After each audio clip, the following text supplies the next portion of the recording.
Hey guys, and welcome to another brand new video. In this video, we actually have some pretty crazy news coming out over here from Jim Ryan.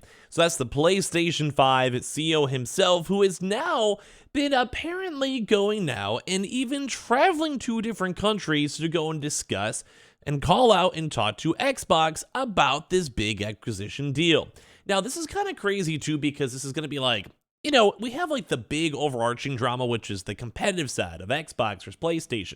First, then we have like the regulatory side too as well. And I don't want to inherently go and call out Jim Ryan and be like, oh my God, he's like, the biggest snake or anything like that. I'm sure there is some sort of like, probably like, do you want to have the courts go give their proper perspectives and like, you're a big competitor, what do you think and all that stuff. That's just normal business. But I do want to talk about this because, man, Jim Ryan has been getting some heat everywhere these past few months. Maybe because he's not as public as Phil Spencer, but let's go talk about this, talk about the drama, talk about PlayStation kind of stepping up the drama too as well. There's a lot of little various things too to go talk about. So make sure you guys are subscribed with the notifications on. And for our brand new PlayStation 5 giveaway, we also have the Twitter links down below and the tweet link down below if you guys want to pop that up there. Same with the Twitch stream too as well for all the giveaway needs and stuff. It's a $500 giveaway for PS5, Xbox, or just cash itself. As well, we have all the Target links down below, Amazon links down below, and all that good stuff. So, as I mentioned, Jim Ryan, who is obviously the PS5 CEO, has been kind of against the Xbox acquisition and has been pushing a lot on the anti-Call of Duty side.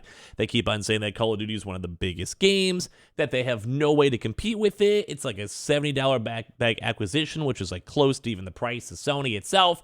Like, it's just all these crazy things on, well, this is going to be a hard deal, and it's going to be a hard thing to pass even regulation-wise. And obviously, PlayStation does not want to lose it. But now, with even more regulatory scrutiny, because we've been seeing stuff in like the South America, in the EU, and a little bit in America, honestly, I'm saying like, is this going to be a monopoly? Is this affecting businesses? We now have the story that PlayStation boss Jim Ryan has flown now to Brussels, in EU, to voice concerns to the EU over Xbox's Activision deal. Sony has publicly stated its concern over Call of Duty's future under Microsoft. So PlayStation boss Jim Ryan reportedly flew to Brussels last month to meet with European Union regulators currently scrutinizing Microsoft's proposed acquisition of Activision Blizzard. Now, this has kind of been one of those like really big like double whammies for me. Because number one, we have Jim Ryan, who's like, he has like a lot of weight. And as I mentioned at the start, to give him like a little bit of a pass, obviously, for business, in a pure business sense, you do not want your rival to get a huge deal that's going to be affecting your business. Like, if you guys can kind of say whatever you guys want, I think we could all collectively agree on like the overarching idea. If you're a big company, this is kind of your job. You want to protect your brand, you want to protect your IP, and in all honesty, this is what a CEO should be doing. Like, he should be making sure that like his competitors are not getting an unfair edge over him, being on top of these issues and dramas. Now, do I think the way that the statements and comments and all of that, like other bad kind of community vibes that Jim Ryan's have been doing, is that a free pass? No, I'm not giving him a free pass at all. But I'm just saying, like, if I was a CEO and I wanted to make sure my company was doing good, this is like something you kind of got to do. You got to step up and kind of be like, hey, we got to make sure this is going to be good for all of us. Or forget, like, we want to get the best deal we can. It's like the leverage. You need it. But it also could be to a part two, as I mentioned, where there is always that chance that this is also just a pure government side. I know I'm kind of giving Jim Ryan a little bit of passes. I'm trying to be like objective here. Is that there could just be a chance that the EU regulatory body was like, hey, you're the biggest competitor, and same thing too with maybe a few of these other big companies like a Tencent or whatever. We need to have a sit-down talk. We're seeing issues with this popping up. What can we maybe do to allow it to pass? Or what's like the big concerns for you, like a multi-billion-dollar competitor? And what do you think about the overall economy of, let's say, because a lot of these regulators have been pushing a lot more on the like smaller body side. So they're very, very like cautious about the smaller people, like, the $100 million companies, the Ubisofts or the EAs, like, or even just like, the barrier of entry. So what can like they may even just be having a free pass and having an interview process with that. So although they are scrutinizing it and they also have publicly scrutinized it too, I don't know the exact things of what's going on. So we'll have to see when the, court documents come out. So according to Deal Reporter sources, the Sony Interactive Entertainment CEO personally visited the EU headquarters on September 8th few weeks ago to voice the console rivals' concerns over the proposed $68.7 billion deal.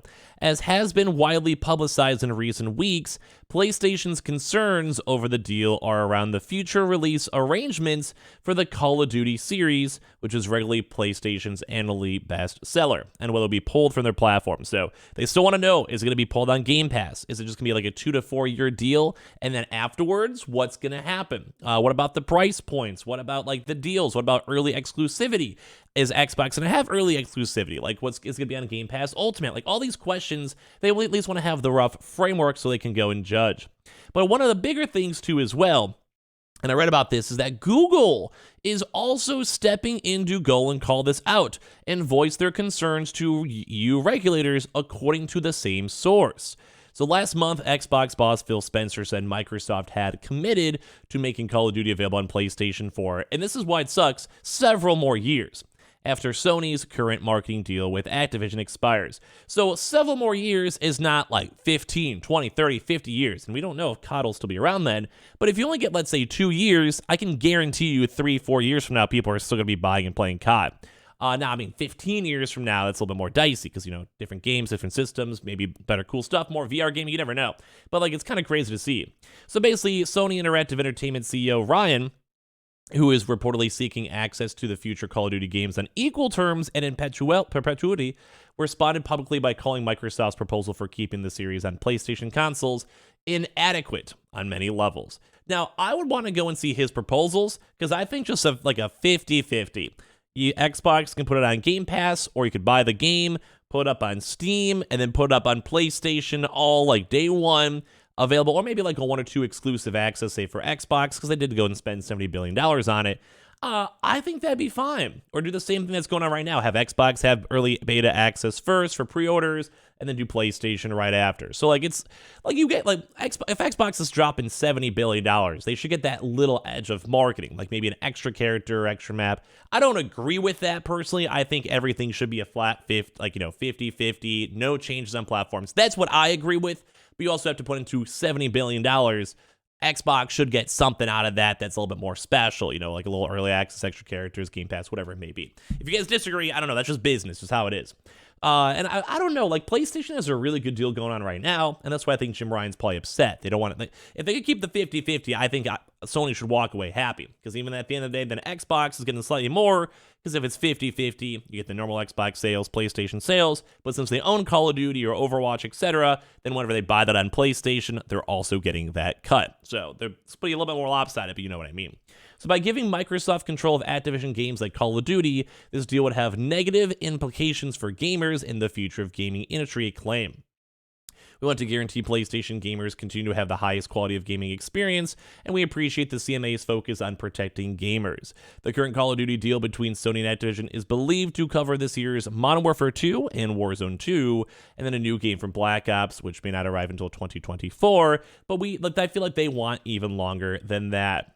So the latest report comes after Microsoft officially filed its case for the proposed acquisition of Activision Blizzard with the European Commission. In a filing on Friday, the European Competitive Watchdog confirmed it has set a provisional deadline of November 8th to clear the $68.7 billion deal or choose to enter a second, more detailed investigation phase. Over the coming weeks, the European Commission will analyze the deal during what's called a Phase 1 review. So we're seeing Jim Ryan. He's kind of calling him out. He's trying to go and make some attention known to him.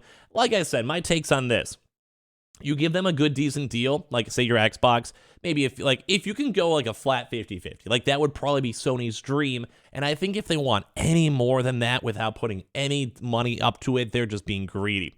We don't know the exact specifics. We don't know the exact numbers. It might come out in court documents, but it's crazy to go and see on how much Jim Ryan's trying to stop this. Once again, though, as a CEO, I think it's the right play. You got to protect your brand. But at the same time, I kind of feel like Xbox, if I was Xbox, I would almost not want to even get this deal because at the end of the day, you're dropping $70 billion, and then you're still going to have to go and give up so much profit and money towards all these different companies and competitors, and I feel like that would kind of suck. So that's kind of my thoughts on it. It's kind of crazy to see. There's going to be so much more stuff coming out for all these things these next few weeks and months for sure, as court documents take a while, and I'm still going to be curious if the Xbox acquisitions even is going to go through in the first place. So give me your thoughts and comments down below, and as well, make sure you guys are subscribed with the notifications on, as well for the brand new PlayStation 5 giveaways with those links down below, with the Twitter link to enter on in, the Twitch room for the entries and all that good stuff too.